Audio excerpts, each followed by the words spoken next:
number of items to contend with this evening. Jessica, tell me a little bit about what we have on the docket for tonight's meeting.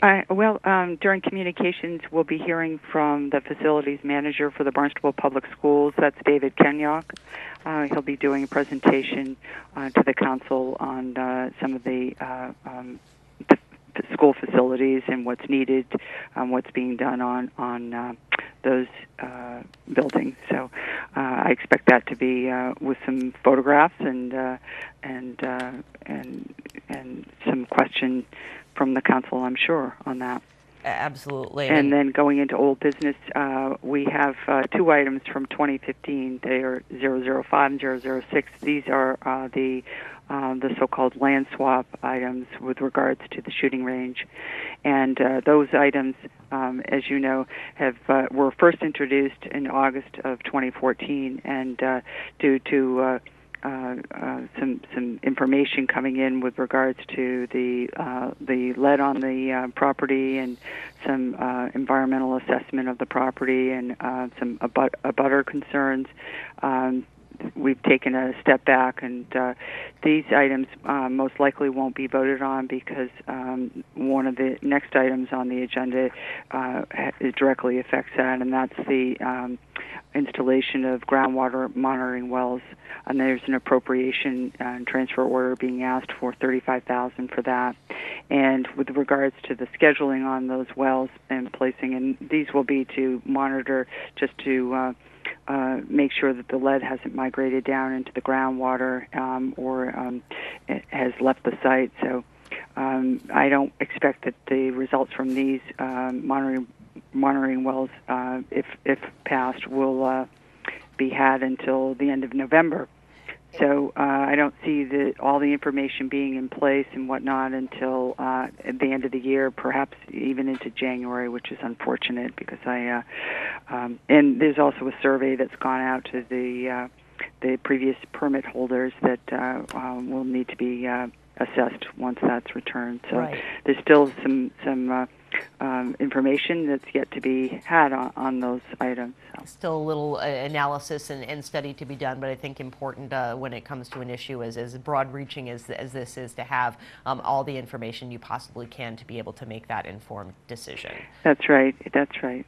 So then moving on, we've got a couple of general ordinances amending, and 027, and that's Chapter 228, and that's adding the word vehicle and boats to the title of that chapter because there's been a lot of constituent complaints. This is being put forth by Councillor Cullum and Vice President Kennedy, and they've had constituent complaints about unregistered boats and vehicles and or trailers, and so this would amend that to allow only unregistered vehicles to be stored on premises if they're properly screened from the public view or garage. This does not have any effect on registered vehicles or trailers or boats.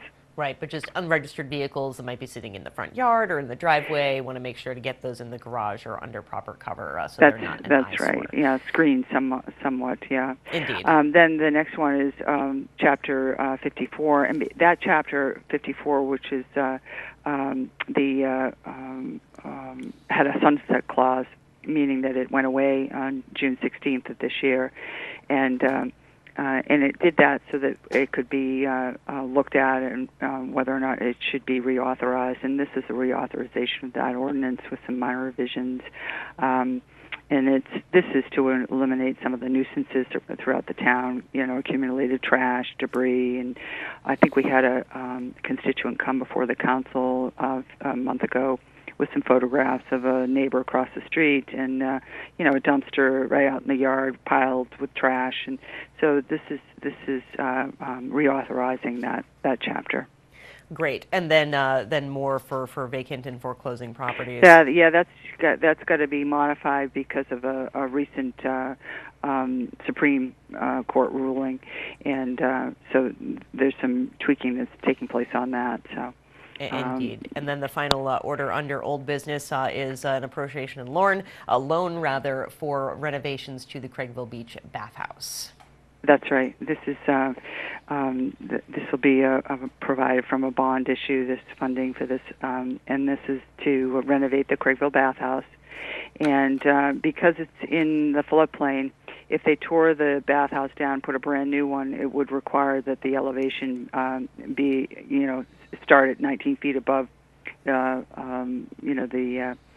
floodplain, and that's 14 feet higher, so it would essentially be on stilts. So instead, they did a feasibility study and determined that the renovation project would be not considered substantial improvement. So they're going to be doing the roof and improving some sanitary conditions and safety and accessibility inside the building, but not major renovations to trigger that that change. But good to have those upgrades to a very popular beach bathhouse for sure. That's right, yeah. And then moving on to new business. Yeah, new business, and this may be acted upon. This is a grant from the Executive Office of Energy and Environmental Affairs Office of the Coastal Zone Management, and this is for a community resilience grant in the amount of $157,930.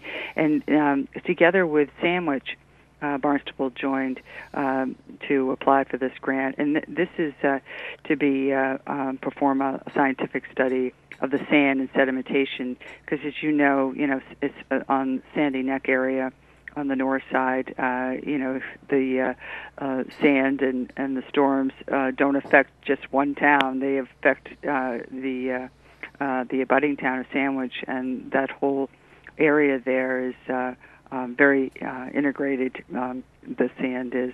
And so this is going to be looking at ways to manage the coastal erosion without necessarily putting more sand there.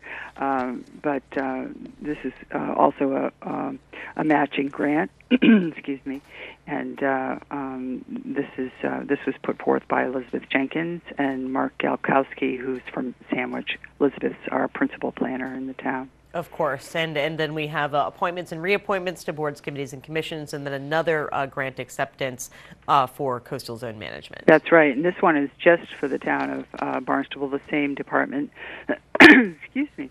And as you know, this erosion has been, especially last year, was greatly impacted Sandy Neck. So this is to look at some different engineering methods to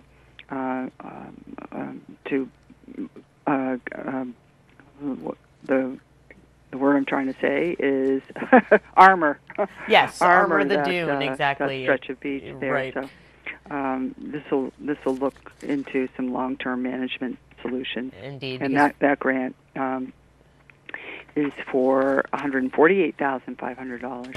Great. So really looking forward to seeing some of those more permanent solutions. Of course, sacrificial sand has been you used just year need after to year. spend the money and put sand that ends up filling the harbor, which is our next item. Because then you have to dredge it, right? You pay to put it out, and you pay to take it away. The dredging of the entrance to Barnstable Harbor, and it's as you know, experienced a lot of influx of sand and creating shoaling, and there's an awful lot of boat traffic, commercial and private boat traffic in that channel. So, and this is part of the. We did the council voted on a. What am I trying to say there? On a comprehensive dredge permit. Sure. And this would fall under that. And it'll need additional maintenance dredging on the inner harbor as well, but this will go a long way to clearing out that shoreline.